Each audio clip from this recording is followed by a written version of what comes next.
আগামী এক সপ্তাহের মধ্যে শুরু হচ্ছে অমরনাথ যাত্রা। সজাগ সতর্ক প্রশাসন।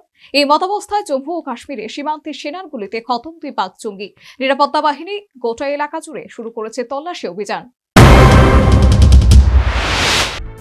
জম্মু ও কাশ্মীরে অনুপ্রবেশের ছক বানচাল। সীমান্ত পারে জঙ্গিদের চেষ্টা। উরি সেক্টরে সেনার গুলিতে খতম 2 পাক জঙ্গি। গোটা এলাকা জুড়ে শুরু হয়েছে তল্লাশি অভিযান। ভূস্বর্গ কাশ্মীরে অশান্তির বাতাবরণ তৈরির ক্রমাগত চেষ্টার কোনো খামতি রাখছে না পাক মদতপুষ্ট জঙ্গিরা।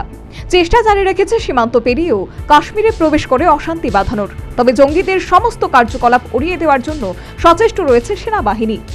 অন্যান্য দিনের মতো শনিবার সেনার টহলদারি চলছিল বারামুল্লার উরি সেক্টরে। তখনই সীমান্তবর্তী এলাকায় সন্দেহজনক গতিবিধি নজরে পড়ে আধা সেনার জওয়ানদের। অনুপ্রবেশের চেষ্টা হচ্ছে বুঝতে পেরে সঙ্গে সঙ্গে অভিযুক্তদের সতর্ক করা হয়, কিন্তু আধা সেনাকে লক্ষ্য করে গুলি চালাতে শুরু করে সন্দেহভাজনরা। তখনই নিরাপত্তা বাহিনীও বুঝতে পারে অনুপ্রবেশের চেষ্টা চালাচ্ছে জঙ্গিরা। সঙ্গে সঙ্গে গুলিতে জবাব দেওয়া হয় জওয়ানদের তরফে। দুপক্ষের গুলির লড়াইয়ে 2 জঙ্গির মৃত্যু হয়। পরে মৃত 2 অনুপ্রবেশকারীর কাছ থেকে বিপুল পরিমাণে অস্ত্রশস্ত্র উদ্ধার করা হয়। উল্লেখ্য, আগামী এক সপ্তাহের মধ্যে শুরু হচ্ছে অমরনাথ যাত্রা। এই তীর্থযাত্রায় জঙ্গি হামলা হতে পারে এমন সতর্কবার্তা আগেই জারি করা হয়েছে গোয়েন্দা তরফে। সেই মতো প্রস্তুতিও শুরু করে দিয়েছে কেন্দ্র। নিরাপত্তায় যাতে কোনো খামতি না থাকে তার জন্য সেনাকর্তাদের সঙ্গে বৈঠক করে সমস্ত রকম প্রস্তুতি সেরে ফেলার নির্দেশ দিয়েছে কেন্দ্রীয় স্বরাষ্ট্রমন্ত্রী।